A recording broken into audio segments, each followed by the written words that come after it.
सहना भवतु सहनौ भुनक्तु सह वीर्यं करवावहै तेजस्विनावधीतमस्तु मा विद्विषावहै।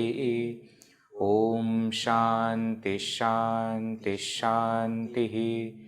ॐ श्री गणेशाय नमः।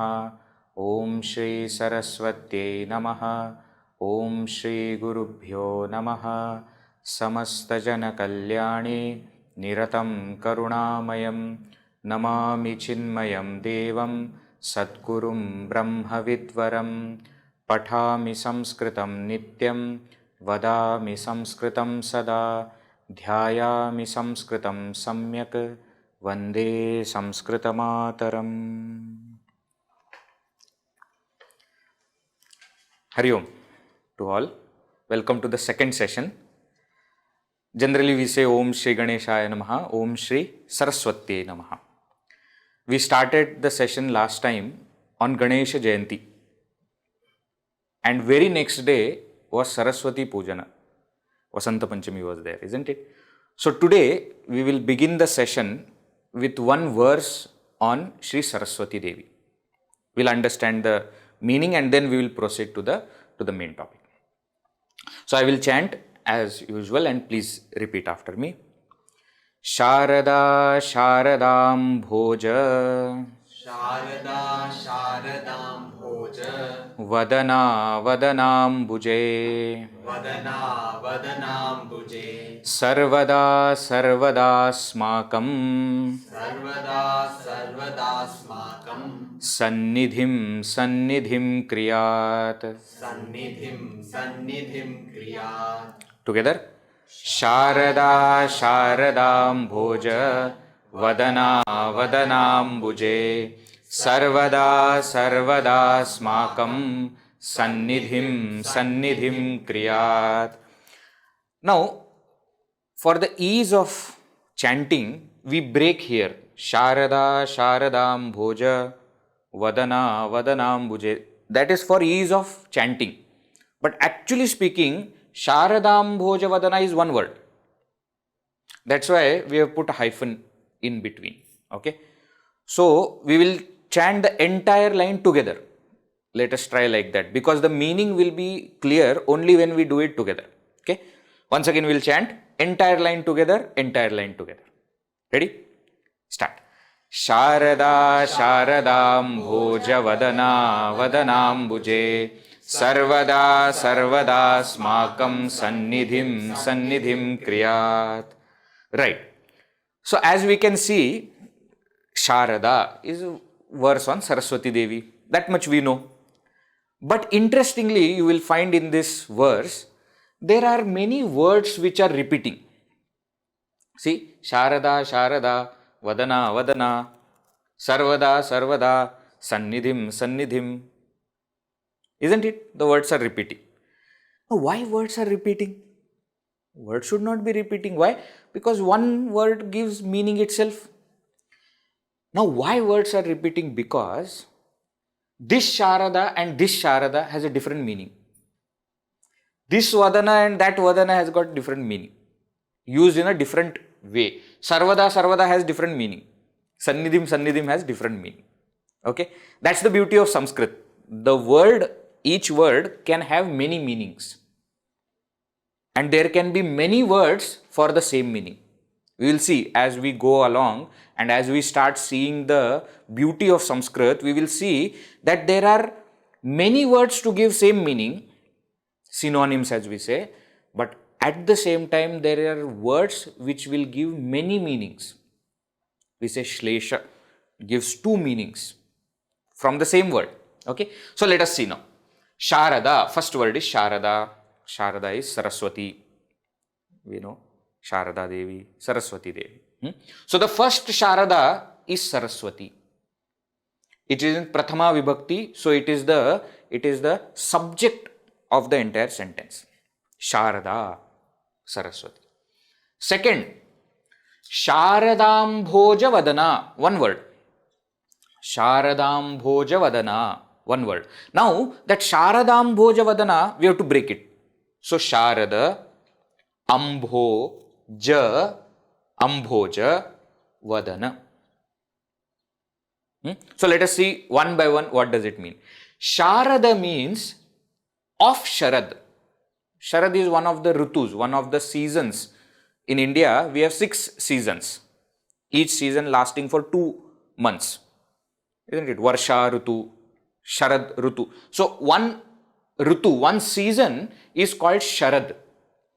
Sharada means that which is of this Sharad, autumn season. Autumn season, what we say, no? That is called as Sharad Rutu. So, Sharada, it is not Sharada actually, it is Sharada Ambhoja. A plus A will become A. Sharada Ambhoja. So, Sharada means of Sharad, of that autumn. Ambho, Ambhas Shabda. Because of certain Sandhi rules, that Sakara changes to Ukara and that A plus U becomes O. Some rules are there when it is joined, etc.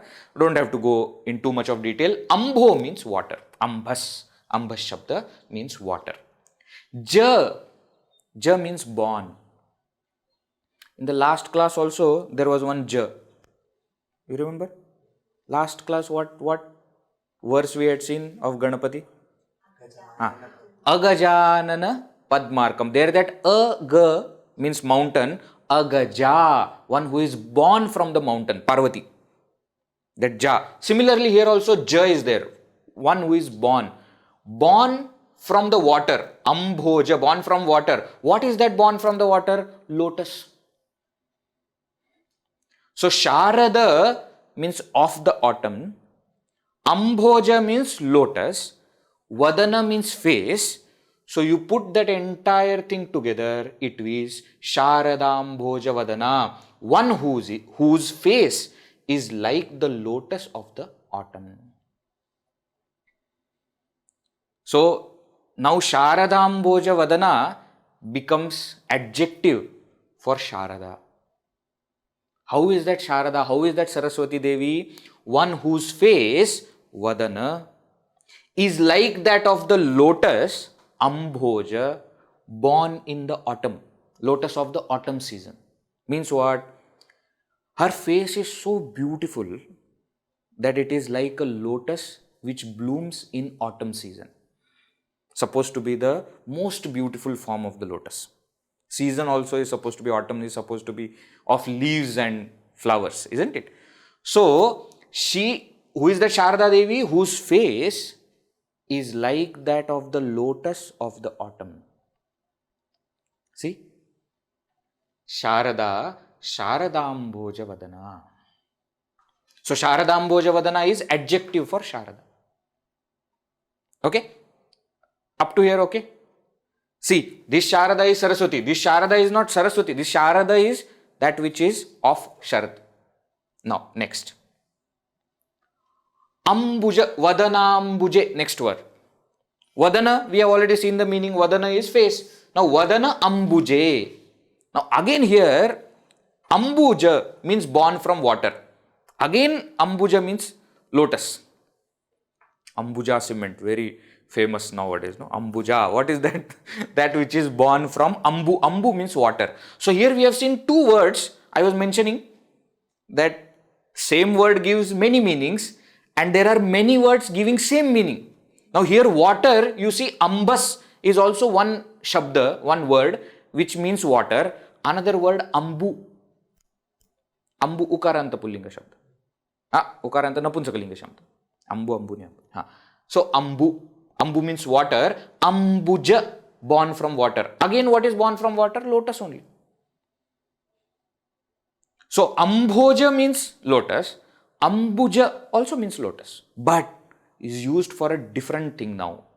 That Amboja was one that was compared, the lotus that was compared with Saraswati's face. Now here what is this? Vadanambuje asmakam. You see here the word asmakam is there. Sarvada asmakam. Asmakam vadanambuje. Asmakam, ours, of us. Vadana ambuje, in our lotus mouth. Now here vadana doesn't necessarily mean face. Vadana also means mouth. The one with which we eat. The one with which we speak. So in our mouth, which is like a lotus. Okay. See, wait for the entire meaning to come out. Otherwise you will not understand where is what is happening. First word we saw, Sharada. Sharada is Saraswati. Sharadambhoja Vadana. Adjective describing that Saraswati. Who is that Saraswati? Whose face is like that of the lotus of the autumn. Now next word we have seen, Asmakam Vadanambuje. Asmakam, our. Vadana, mouth here. Ambuje, in the lotus mouth. Vadanambuje, in the lotus mouth means in our mouth. Where it is to be connected, that we will see. Remaining words are there. Okay. Next. Now here also you will see Vadana has got different meanings now. Vadana is face of Saraswati. Second Vadanambuje is the mouth of us. Asmakam Vadanambuje. Right? Now let us see the next one. Next. Sarvada. Sarvada. Always we hear this word Sarvada. It must be there in many of the colloquial languages also, which means always. But that's not the meaning of the first Sarvada. Sarvam dadati ya sa Sarvada. Sarvada. The one who gives everything. The one who gives everything. One who gives everything, one who bestows everything. So again, this Sarvada is adjective for Sharada. Sharadambojavadana, Sharada. Sarvada, Sharada. Now there are two Sarvada. So the second Sarvada will mean always. Sarvada, always, all the time. Okay, see whether you have understood so far. Sharada, Sharadambojavadana, Vadanambuje, Sarvada, the one who gives everything. Sarvada, always, Asmakam, ours. So far, okay? Now, next one. Sannidhim. Sahita nidhim. Nidhina sahitam. So, along with all the wealth, nidhi means treasure, treasure of wealth. Sahita, along with.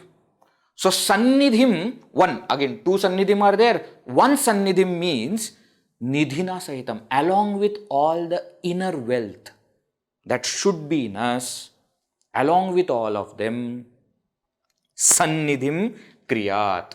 The next Sannidhim means, Sannidhim Kriyat is may reside, may be together. Sannidhi means the place where you reside. Sannidhanam in Tamil, etc. Sannidhanam is temple where the God resides.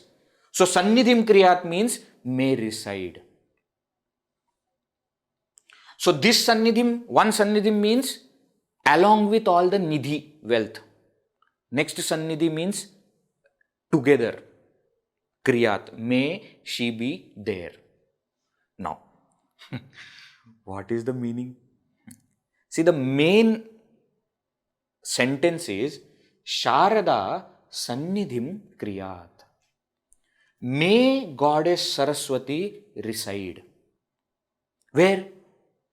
Asmakam Vadanambuje. In our mouth, which is like a lotus. Why should Sharada Saraswati reside in our mouth? Because she is the goddess of speech. Last time we saw Ganesha. Ganapati is the lord of intelligence. Sharada Saraswati Devi is the goddess of knowledge and speech. So may that Sharada Devi, Saraswati Devi, reside in our mouth, which is like a lotus. This is the main. Now you see we are expanding the sentence. Main sentence is Sharada Sannidhim Kriya. May Devi Sharada, may Goddess Saraswati reside. Where Sharada Asmakam Vadanambuje Sannidhim Kriyat. May Goddess Saraswati reside in our mouth, which is like lotus. In our lotus mouth, may she reside. Now, extend it further. Who is that Sharada? Sharadambojavadana Sarvada Sharada. These are the two adjectives. Sharadambojavadana means one whose face is like that of the lotus of the autumn. And one who bestows everything. That Sharada, okay, so far okay, that Sharada, may she reside in our lotus mouth. Now two more words are to be added. When should she reside? Sarvada Sannidhim Kriyat. May she reside always. And how? Sannidhim, along with all the inner wealth that we are supposed to have, along with all that, may she reside. So may she come and stay on our speech, in our mouth with all the inner wealth. Now here inner wealth can mean all the qualities, all the things that we need to have a good speech. Clarity of thought. The correct combination of words. Precision. Softness. All these are qualities that we require when we speak. May Goddess Saraswati be always in our mouth, residing, so that we will have, along with all these qualities, so that we will have good speech. See how beautiful. So Anvaya, prose order for this verse. Sharadambojavadana Sarvada Sharada. These are the two adjectives for the Sharada, Saraswati. Sannidhim, along with all the wealth. Asmakam Vadanambuje, in our lotus mouth. Sarvada, always. Sannidhim Kriyat, may reside. See, take a moment. See whether all the words are covered here which are there in the verse. Whether all the words are understood.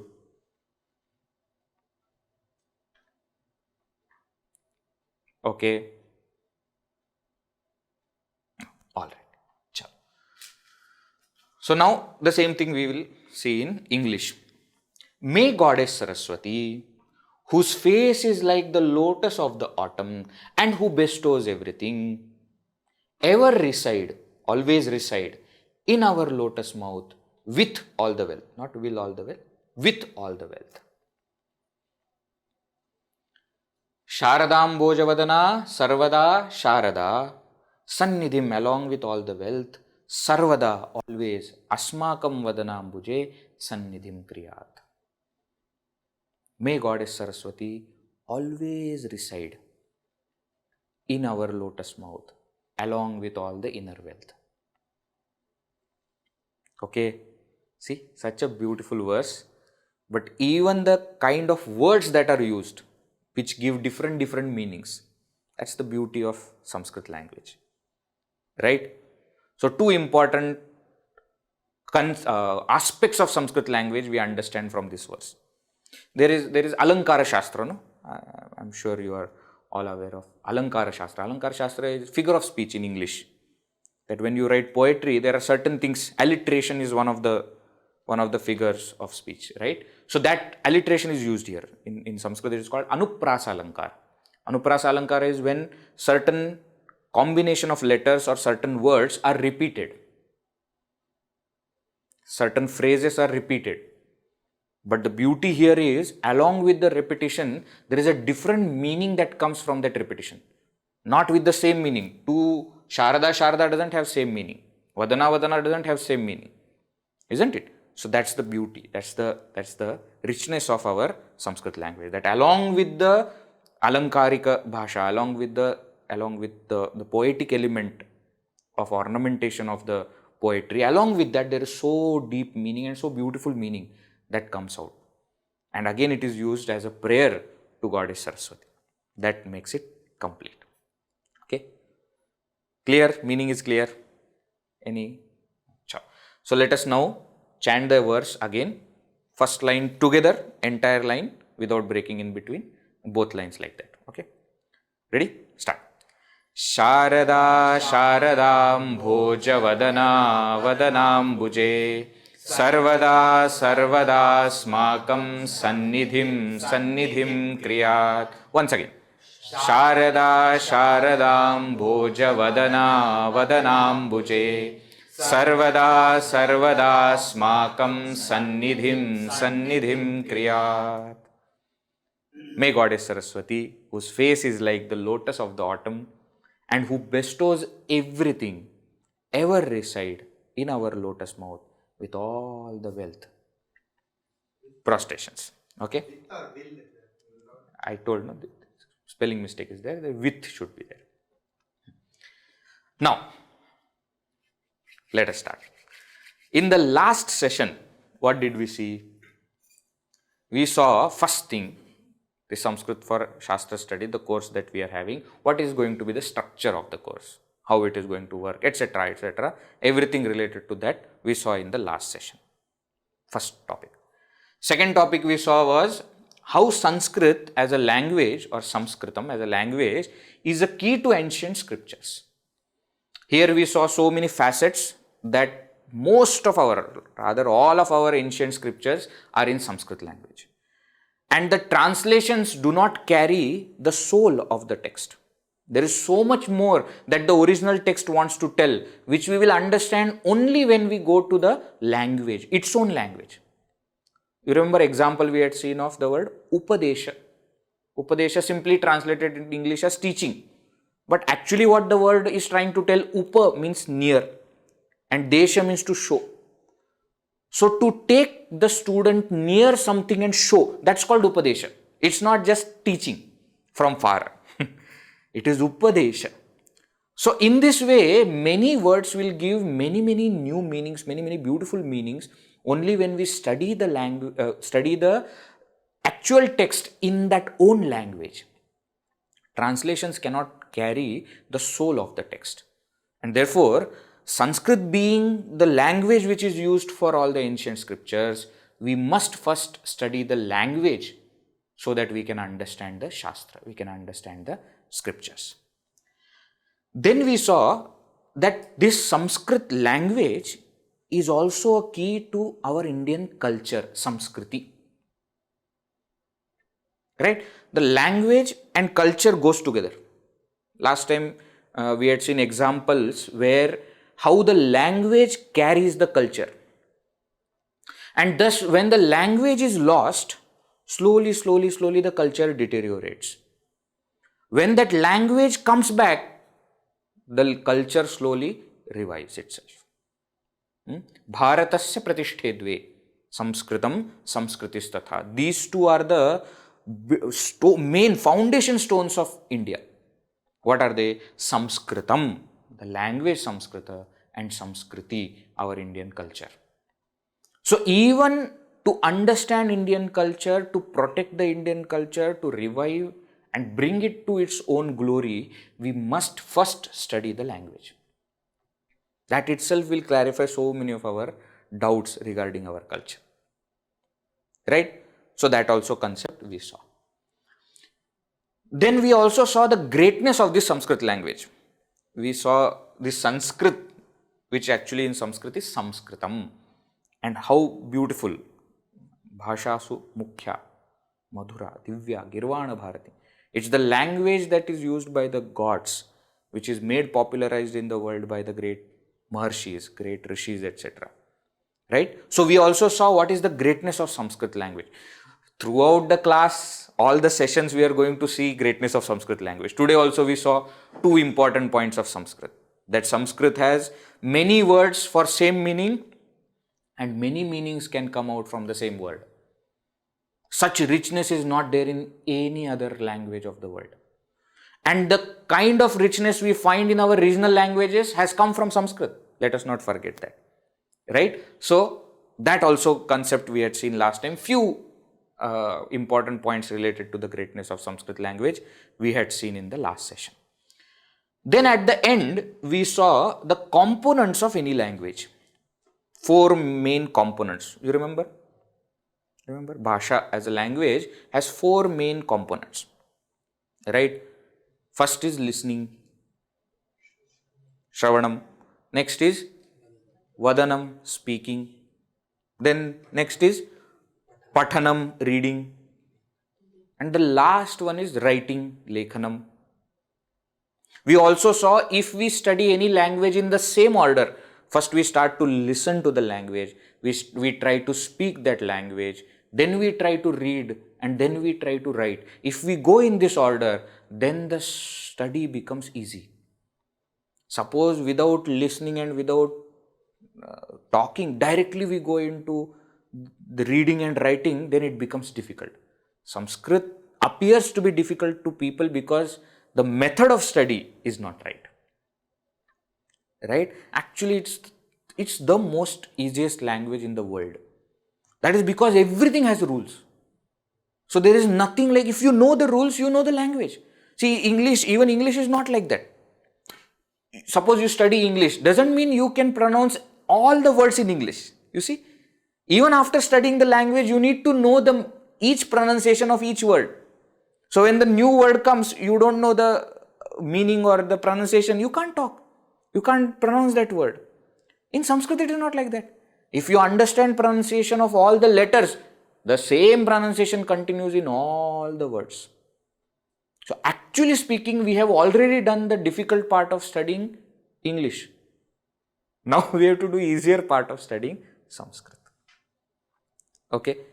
So that also we had seen. Also we had seen these 4 components of language, how they are connected to each other. That also concept we had seen. I hope you remember all that, right? The listening and talking involves sound. Reading and writing involves script. At the same time, listening and reading is jnana sadhana. It is for gaining knowledge. Whereas talking and writing is expression of that knowledge. Jnana abhivyakti. Right? Jnana grahana, jnana abhivyakti. Dhvani, lipi, all these things we had seen. And these are for any language. Not just for Sanskrit. For any language, this is the structure. Right? This much we had seen in the last session. Now let us begin. In today's session, we are going to just list down the kind of literature that we have in Sanskrit language. Okay. And we are not even going to list down the texts. We are only going to list down the categories of literature. Okay. Just by looking at that, we will know how vast literature we have, and all of it is in Sanskrit. Okay. So Sanskrit for Shastra-study, no? So we should know what are the Shastra which is there, for the study of which we should learn the Sanskrit language. So let us begin. Literature in Sanskrit language. The first kind of literature is called Vaidika Sanskrit. Vaidika Sanskrit. Vaidika. This Vaidika Sanskrit literature, involves 3 things. First of which is Vedas. The 4 Vedas, Rig Veda, Yajur Veda, Sama Veda and Atharva Veda. Actually speaking, Veda means knowledge. See, Veda comes from root Vid. Vid means to know. Vid means to know. So Veda, the word itself means knowledge.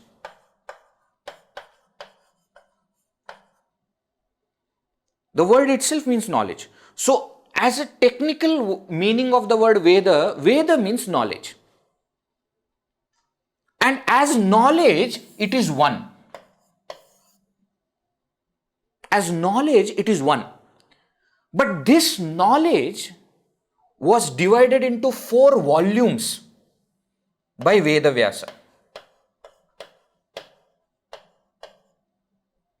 That one Veda, one homogeneous knowledge, was divided into 4 books, 4 volumes by Veda Vyasa, and that's what we call as 4 Vedas, Rig Veda, Yajur Veda, Sama Veda, Atharva Veda, etc. And interestingly, How did this knowledge come about? How did this Veda come about? So we say this Veda is not written by a particular person.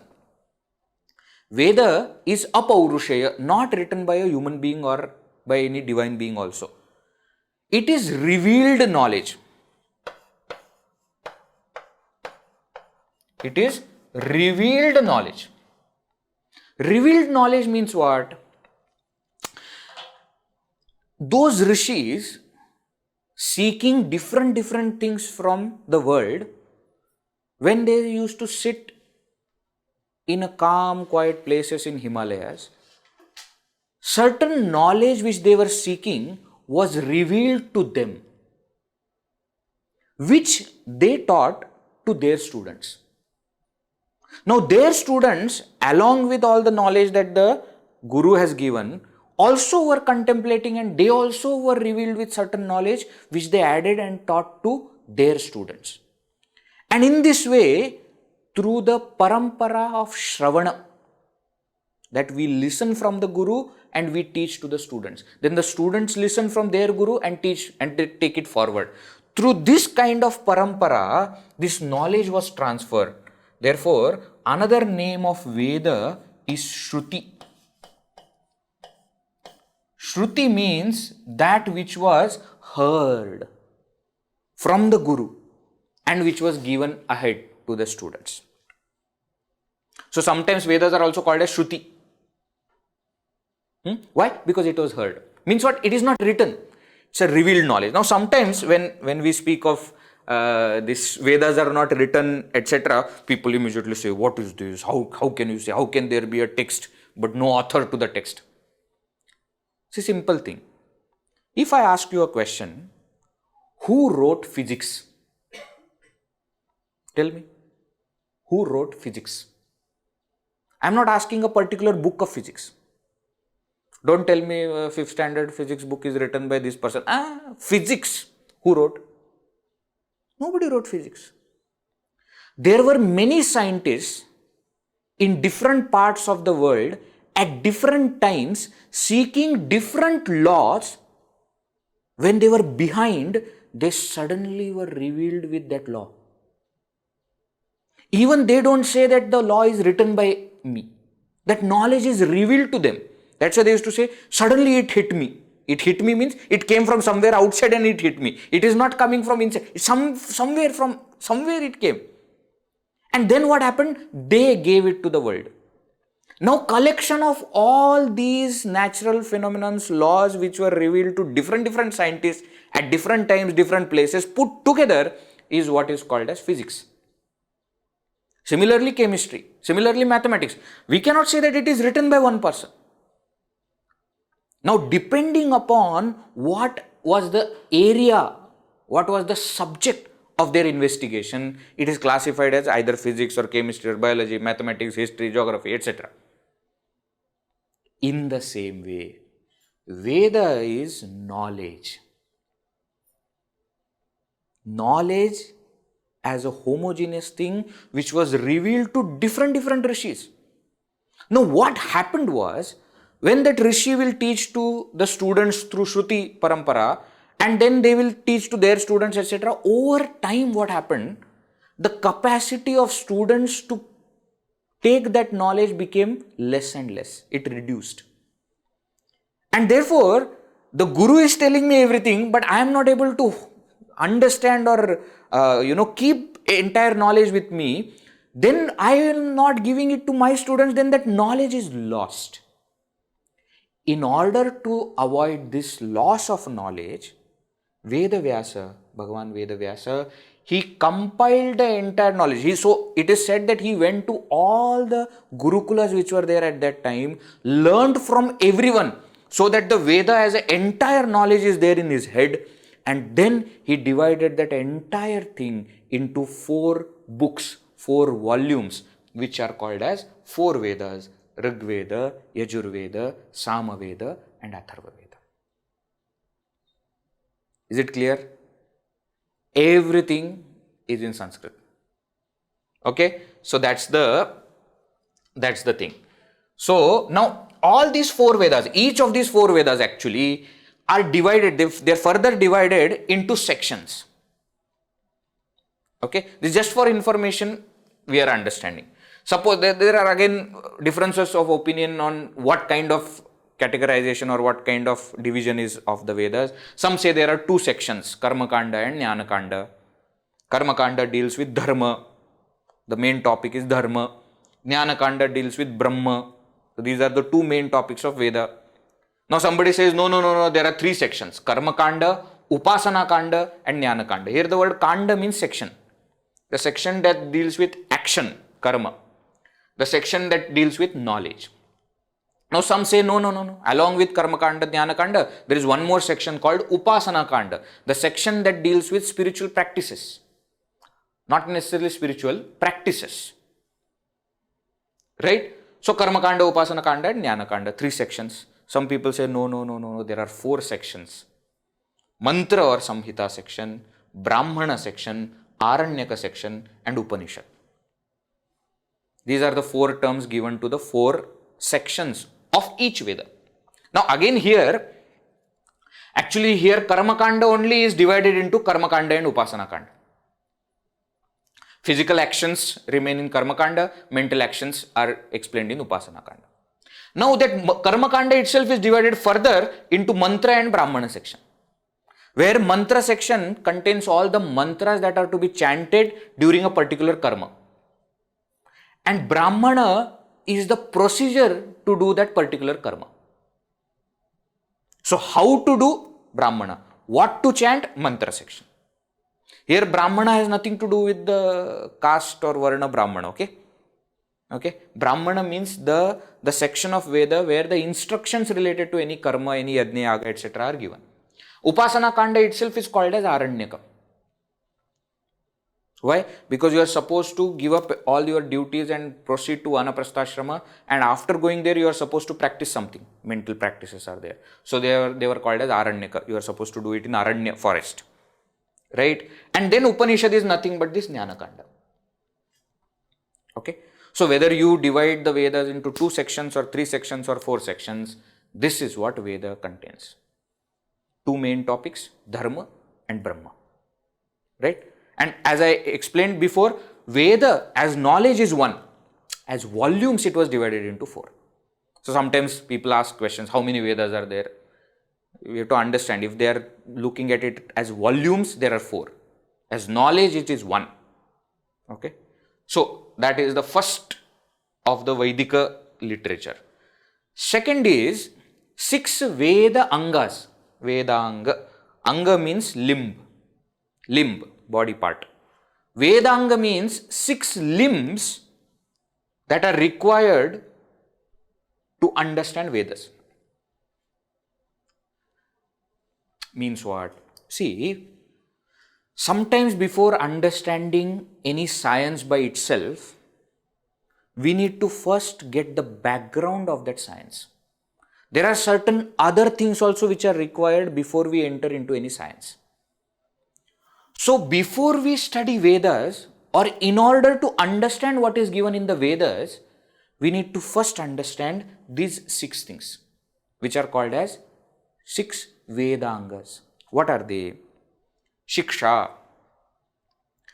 Shiksha is the science of etymology. Science of phonetics. The Shiksha means the alphabets. What are all the alphabets there? From where they come. That is Shiksha.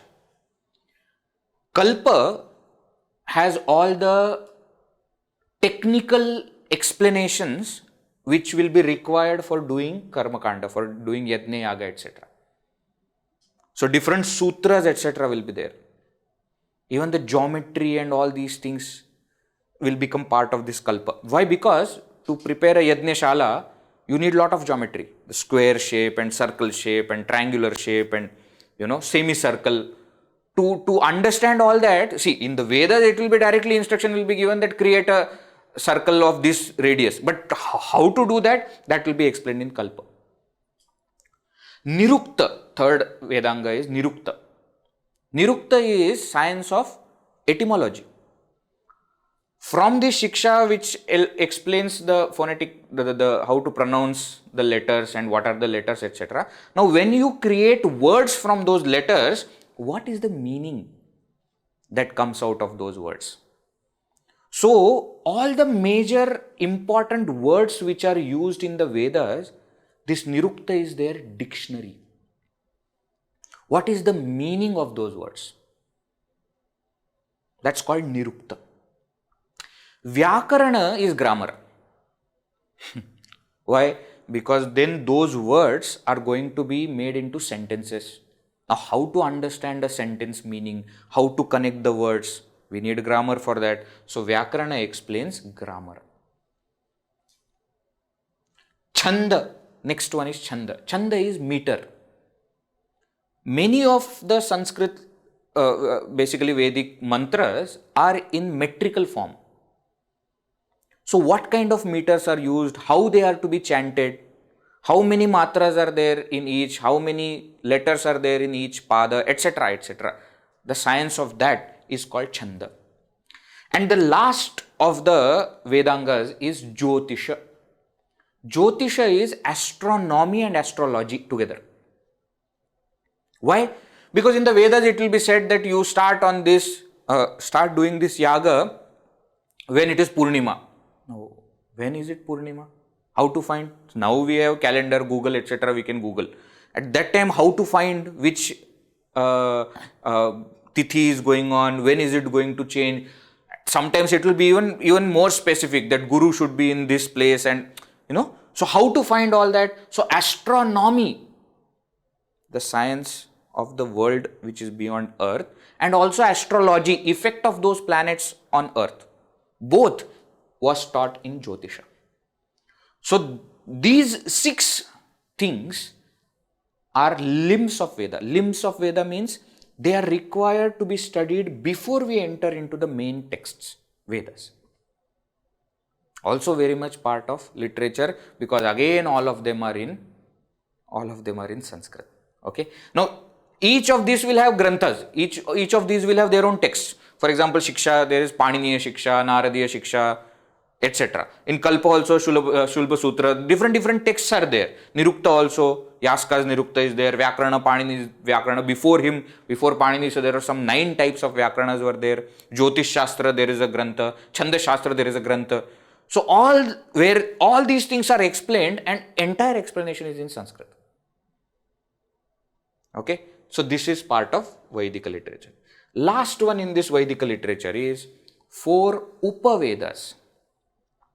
Just as there are 4 Vedas, Rigveda, Yajurveda, Samaveda and Atharvaveda, to each of these there is a Upaveda. Upa means deputy in English, very bad word.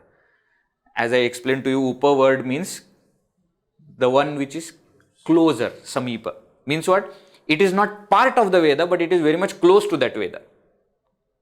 Right? So for Rigveda, the Upaveda is Ayurveda. Oh, nowadays Ayurveda is very much, so many things, so much of research, etc. is happening. That Ayurveda is actually Upaveda of Rigveda.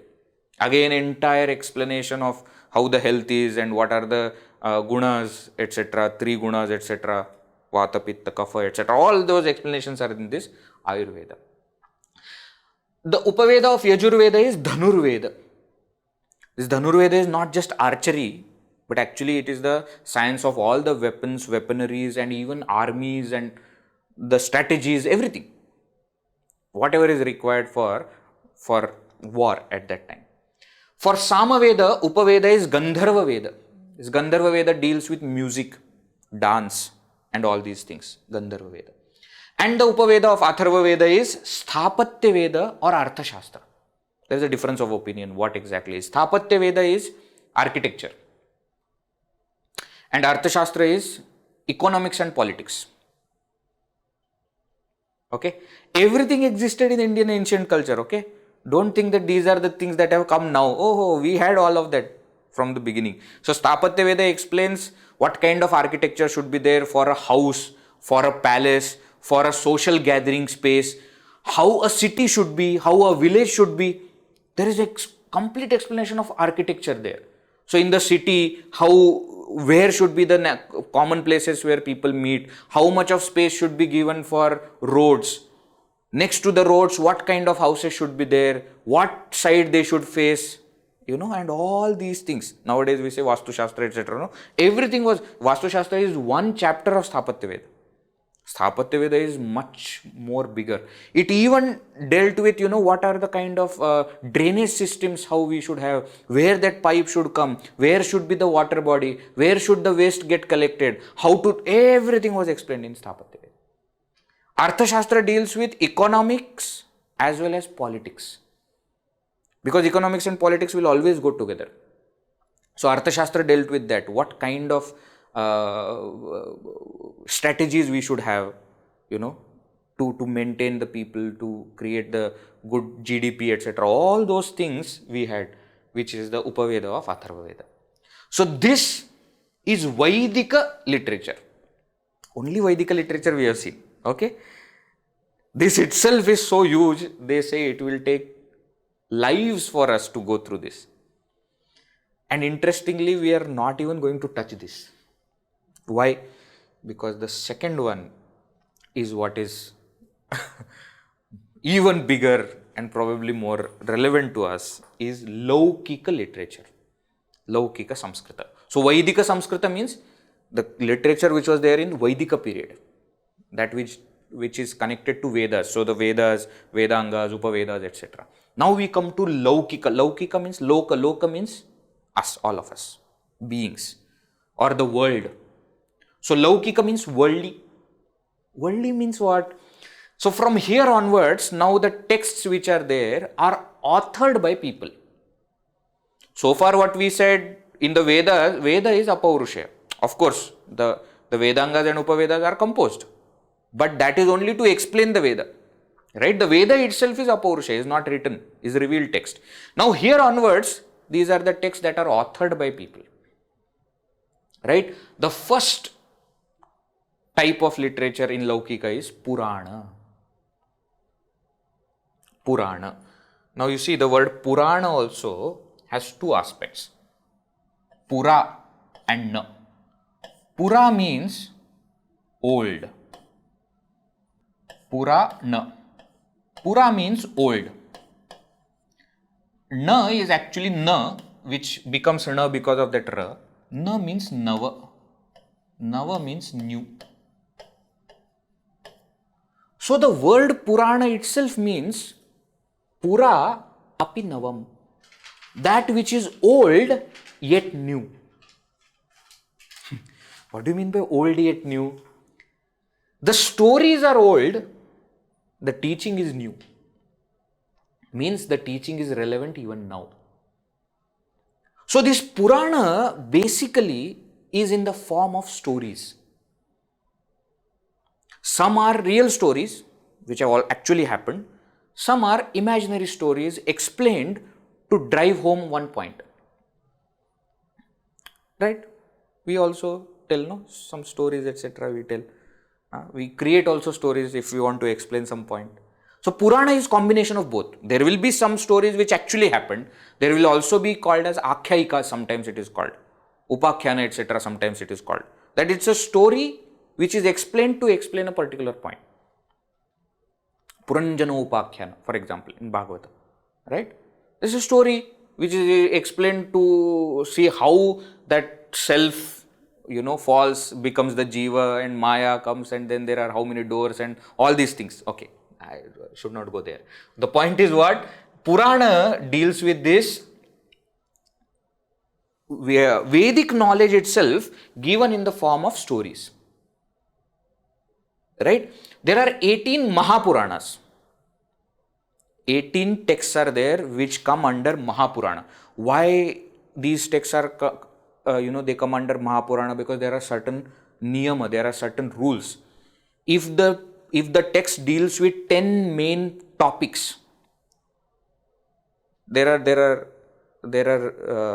sargascha, pratisargascha, sthanam, manvantarani, etc. There are 10 topics. If all those 10 topics are covered, then it is called as Mahapurana. The text is called as Mahapurana.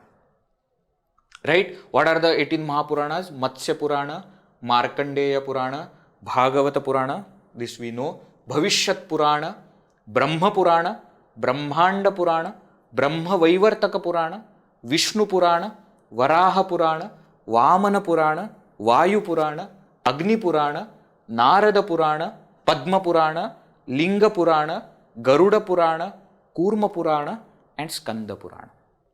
Some of these words you must have heard. Bhagavat Purana, Skanda Purana, Padma Purana, Linga Purana, Vayu Purana. At least I am sure you must have heard these names. Now too difficult to remember 18 names. So we see another beauty of Sanskrit, that to remember this, a small shloka is composed, which is like a formula. What is that? I will chant, repeat after me. Madvayam bhadvayam chaiva Madvayam bhadvayam chaiva Bratrayam vachatushtayam Bratrayam vachatushtayam Anapalinga kuskani Anapalinga kuskani Puranani prachakshate. Puranani prachakshate. Together.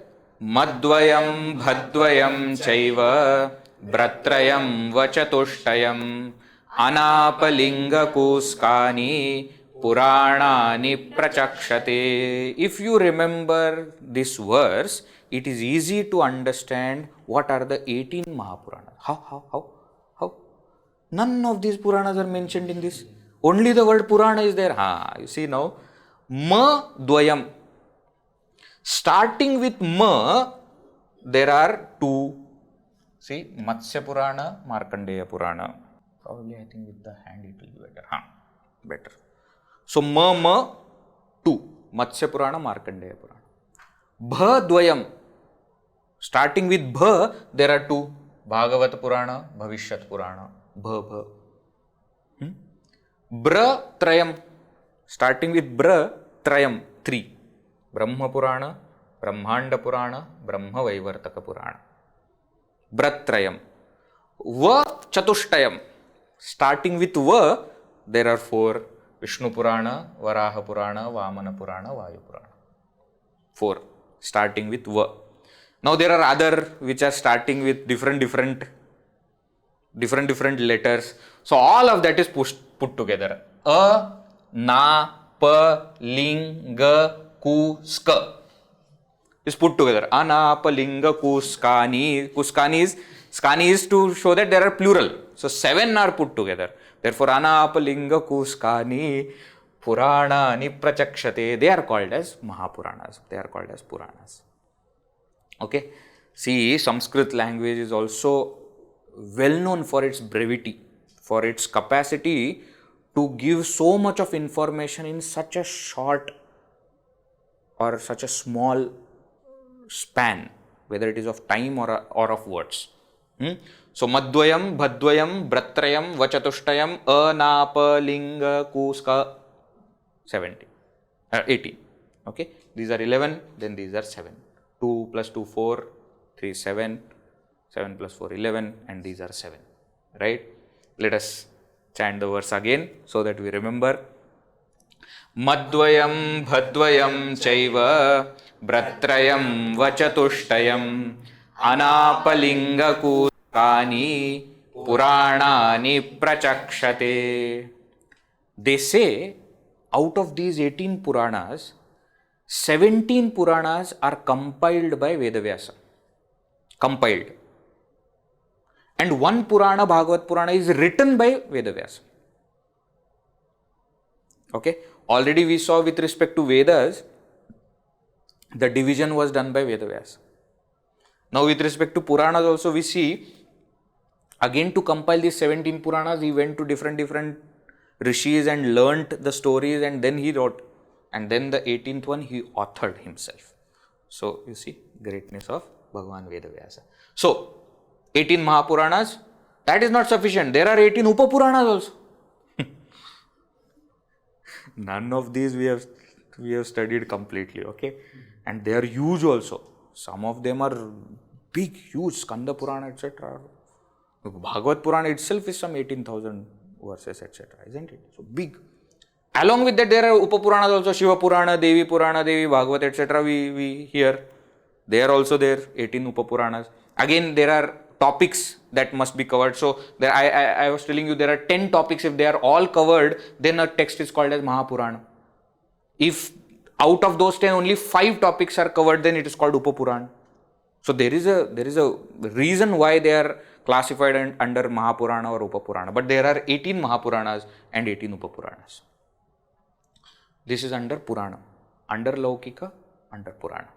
Next, second thing in Laukika literature, Laukika Samskrita is Itihasa. Itihasa. Now you see here Itihasa also. Word Purana we saw Pura api Navam, that which is old yet new. Now Itihasa means what? Iti, ha, asa. Iti means thus. Ha, indeed. Asa, happened. Iti, thus. Ha, indeed. Asa, it happened. So Itihasa is history. Don't say mythology. It is not a myth. Thus it happened. So this deals with the story which actually happened. As I am explaining, in Puranas there may be certain stories which are created only to explain certain point, which are not real. Upakhyanas, etc. might be there. But in Itihasa there is nothing like that. Itihasa is a story, history of what happened. Never we should say that it is a mythology. Sri Rama was a mythological character. Krishna was a mythological character. No. They are not mythological characters. They are part of our history. Right? So there are two main Itihasas that we know. One is called Valmiki Ramayana, the first Grantha ever wrote by anybody. Adi Kavya it is called. That is Valmiki Ramayana, which is itself of 24,000 slokas, they say. And second is Mahabharata, again written by Bhagavan Veda Vyasa, which is of 1 lakh verses, 1 lakh slokas. Valmiki Ramayana is a story of Bhagavan Sri Rama. Mahabharata is a story of Sri Krishna, of course. Story of Pandavas, Kauravas also, but Sri Krishna is the central character, right? So these two are Itihasas. Then there are Puranas. There is one very famous quote which says, Itihasa Puranabhyam Vedartha Upabrumhayet. Itihasa Puranabhyam Vedartha Upabrumhayet. Vedartham Upabrumhayet. Both are okay. What does it say? The quote says that through Itihasa and Purana, the meaning of the Veda itself is explained. Which means they are not opposed to Vedas. They are further explanations of Vedas. Why? Because Veda is a philosophy. Veda may be little difficult for people to understand. So that Vedic knowledge is explained in the form of stories in Purana and Itihasa. Right? So, just to give you an example. Satyameva Jayate is a Vedic statement. It comes in Mundaka Upanishad. Satyameva Jayate na Andratam. Now, to explain this point that Satya alone, truth alone wins, there will be stories explained in Puranas and Itihasas. We see the story of Sri Rama. We see the story of Harishchandra. Through that story, what point is explained? Satyameva Jayate. And therefore, Satyam Vada, Dharmam Chara. These are the Vedic statements which are further explained by these Puranas and Itihasas. Again, all of them are in Sanskrit. So in Laukika, we have seen Purana and we have seen Itihasa. Now next one. Certain granthas are there which are called as Smrithi granthas or Dharma Shastra. It's a law book. Now law book means what? There are no stories now. There are no stories. Purana, Itihasa, there will be stories. Now in Dharma Shastra, what is there? List of do's and don'ts will be there. Again taken from the Vedas, but made relevant to the present time, to that particular time. So this Dharma Shastras, Smritis, etc., very famous, no? They say 18 Smritis are there, Manusmriti, Parashara Smriti, and so many Smritis are very well known. Manusmriti is also the text that is highly criticized because nobody studies that text. That's why it is criticized. You study the text, you understand the language, you will understand there is nothing wrong that Manu has written.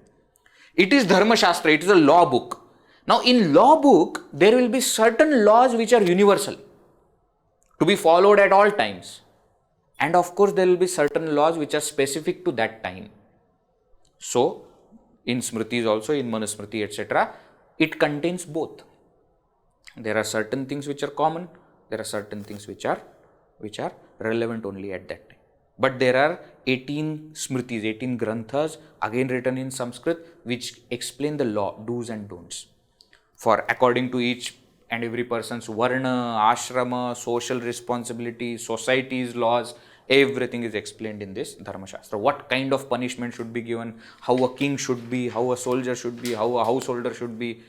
In detail, it is discussed in this Smritis. Okay, so 18 Smritis are there.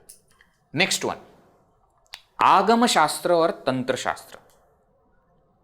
Sometimes Vedas are called as Nigama Shastra. This is called as Aagama Shastra.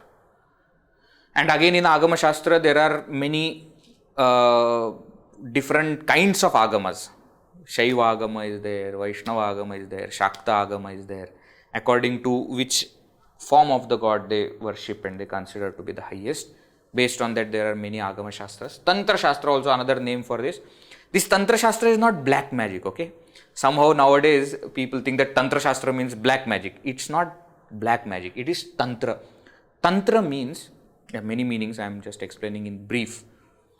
The concepts which are explained in Vedas, in Puranas and Itihasas, how to actually practice.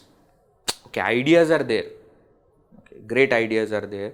Do's and don'ts are also given in Dharma Shastra. But how to actually put them into practice, that is explained in Tantra Shastra. Actually speaking. How to do it actually, physically, mentally, intellectually. How to actually do it, so that we will be able to get the result that Vedas are promising. So that is actually Tantra Shastra. Narada Pancharatra is one example of the text on Agama Shastra or Tantra Shastra. Next is called as Darshana Shastra. Darshana Shastra, loosely translated as philosophy. Actually, Darshana is much more than philosophy, but it's just one way. See, the word Darshana means the way we see. Darshana. So Darshana Shastra means different ways of seeing all these texts. We have Vedas and Vedangas, Upavedas and Purana, Itihasa, Dharma Shastra, Tantra Shastra. Different ways of looking at it, different points of view, different schools of philosophy. All that comes under this Darshana Shastra. And for each Darshana, there is literature. There is a Sutra literature, there is a Bhashya literature, Tika, Vartika, Prakarana, all these are there. Sutra means small aphorisms, formulas are there. Brahma Sutra, for example, Jaiminiya Sutra, Yoga Sutra, very famous, Patanjali Yoga Sutra. So for each philosophy, there is a Sutra. Then there will be Bhashya, there will be commentary on that Sutra. So we have Shankara Bhashya on Brahma Sutra, isn't it? We have Prabhakara Bhashya on Jaiminiya Sutra, etc., etc. Each Sutra will have Bhashya. Then there will be Tika, notes, Vartika, corrections, what are suggested. Prakaranas, different Prakaranas is like what we can say as nowadays articles. People write different articles on that main, no? That is called as Prakarana. So all this literature again in Sanskrit, right?